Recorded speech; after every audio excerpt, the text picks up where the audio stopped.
Hello আমার সকল লাভিয়ার viewers, আশা করি তোমরা সবাই ভালো আছো। আমি এই মুহূর্তে আলহামদুলিল্লাহ অনেক ভালো আছি।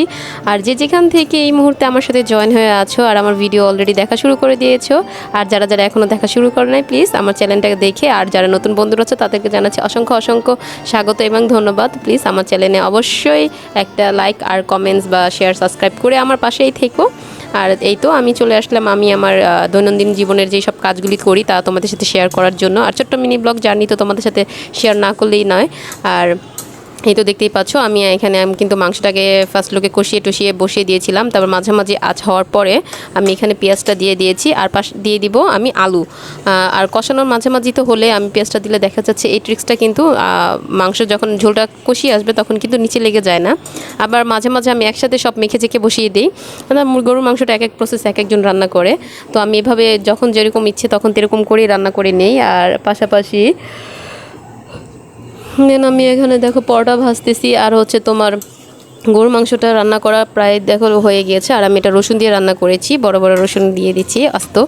আর চা বসিয়ে দিলাম, পাশাপাশি পরোটাগুলিও করে নিচ্ছি। আর সেটা হচ্ছে খাস্তা পরোটাগুলিকে সুন্দর করে আমি ভেজে নিচ্ছি। আর যেহেতু আমার গেস্টগুলি সাডেনলি এসে পড়েছে, আর আমি ওরকম করে তেমন আয়োজন করতে পারি নাই, বাট চেষ্টা করেছি আমার নিজের মতো সাধ্য মতো আর হচ্ছে সব কিছু করে নেওয়ার। মনে যাই থাক, দুঃখ কষ্ট সুখ আনন্দ সব কিছু নিয়ে আমাদের এগিয়ে যেতে হবে। হাল ছেড়ে দিলে বা ভেঙে পড়লে চলবে না। আমাকে এগিয়ে যেতে হলে আমাকে অনেক পরিশ্রম করতে হবে। আর সব কিছু রেখে মাথায় রেখে মেহমানদের তো আপ্যায়ন, অতিথি আপ্যায়ন যেটা আছে সেটা ভালো করে আমাকে পালন করতে হবে। কারণ মেহমান আল্লাহর দান, আর সে হচ্ছে আল্লাহর একটা যে দানীয় যে লোকগুলি আসে তাদের সাথে ভালো বিহেভিয়ার করা, তাদের সাথে মন খুলে হাসি মুখে কথা বলা, তাদের যথেষ্ট পরিমাণ আপ্যায়ন করা।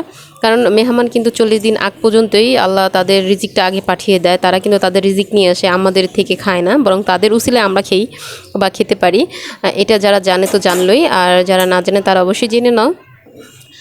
আর একটা মেহমান যদি 15 দিনের বেশি তোমার বাসায় স্টে করে, কোনো একটা প্রবলেম বা কোনো কারণে আসে, অনেক যে আমার 15-20 দিন 1 মাসও থেকে যায়, কোনো একটা প্রবলেম ফেস না হলে তারা কিন্তু একটা মেহমান লং লাস্টিং থাকে না কোথাও, কারো বাড়িতে, আত্মীয়ের বাড়িতে বা হোক তার যেরকমই হোক।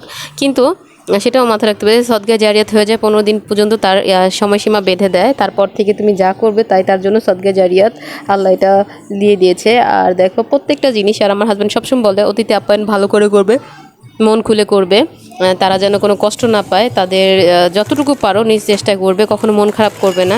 আর আমি অবশ্যই এভাবেই চেষ্টা করি আমার হাজব্যান্ডের কথা প্লাস হচ্ছে আমি যা জানি তা মানার চেষ্টা করি। আমার নবী রাসূলের যে কথা এবং সুন্নত সব কিছু চেষ্টা করি একটু একটু লাইফস্টাইলে জড়িয়ে নিতে, আর যেটা আমি জানি সেটা মানারও অনেক অনেক চেষ্টা করে থাকি। যাই হোক ভিউয়ার্স, দেখো আমার এইখানে গেস্ট যারা আসছে তারা অনেকগুলি চিপস, চকলেট, জুস, আইসক্রিম নিয়ে আসছে। বাচ্চার জন্য, একটা বেবির জন্য এত কিছু লাগে না, তারপরে তারা এত কিছু নিয়ে আসছে। আর আমি সবাইকে যেহেতু হুটহাট করে চলেই আসলো, সবাইকে খাওয়াই দিয়ে বিদায় করে আমি আমার ঘরে লুকটা দেখিয়ে দিচ্ছি। এই দেখো আমি এখন ফার্স্ট ভেবেছিলাম তোমাদের সাথে গেস্ট আসার যে এটা ছিল সেটা শেয়ার করব, কিন্তু গেস্ট আসার পুরো প্রস্তুতিও করতে পারলাম না, প্লাস হচ্ছে পরবর্তী প্রসেসটাও আমি শেয়ার করতে পারলাম না যে গেস্ট যাওয়ার পর আমি কী করছি। কারণ আনফর্চুনেটলি আমার পানির যে লাইনের প্রবলেমটা এটা এখনও ঠিক হয় নাই, পানি ধরে ধরে কাজ করতে হচ্ছে। এই জন্য আমি মনে করো ওই একটা ভিডিও শেয়ার করি নাই। হয়তো ইনশাল্লাহ কোনো এক সময় করবো এরকম। আর অনেক গেস্টই কন্টিনিউয়াসলি সবার বাড়িতেই আসে। দেখো তারা কিন্তু এত পরিমাণ খাইতেই পারলো না, টুকিটাকি খাইছে সামান্য কিছু। আর এই তো আমি এখন চিন্তা করলাম সব কিছু সরিয়ে নিয়ে গুছগাছ করে নিব।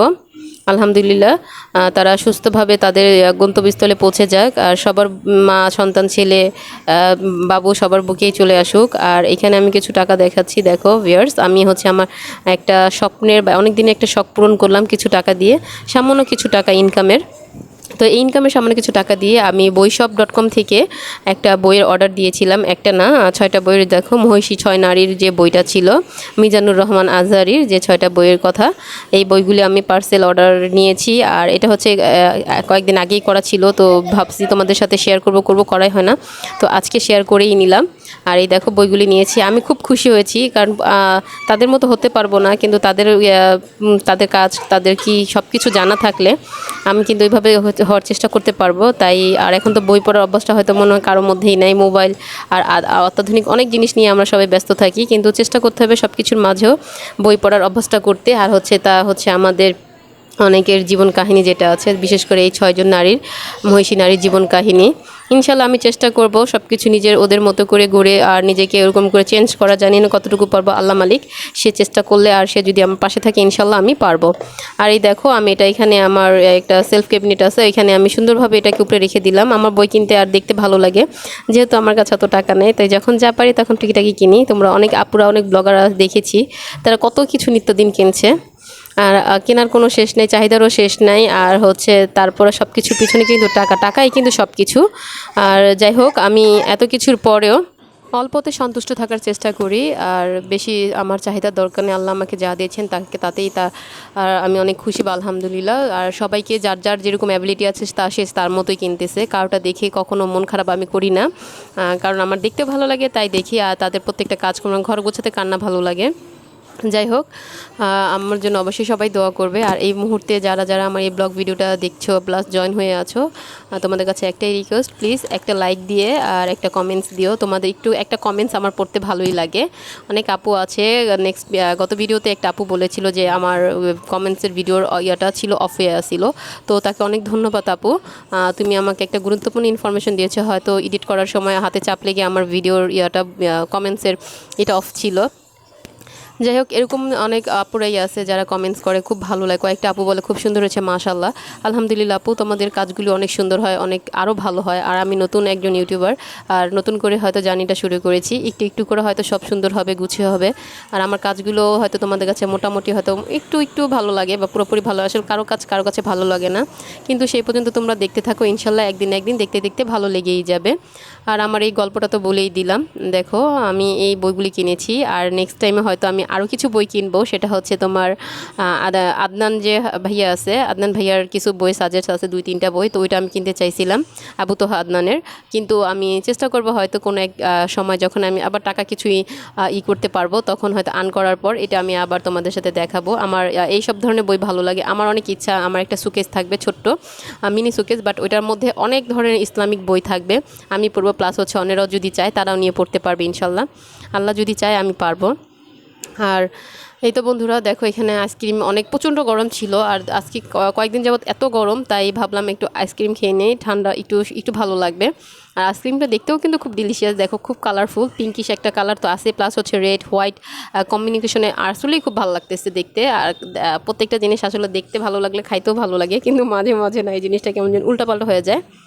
যাই হোক ভিউয়ার্স, অনেক কথা বলে নিলাম, আজ এই পর্যন্ত।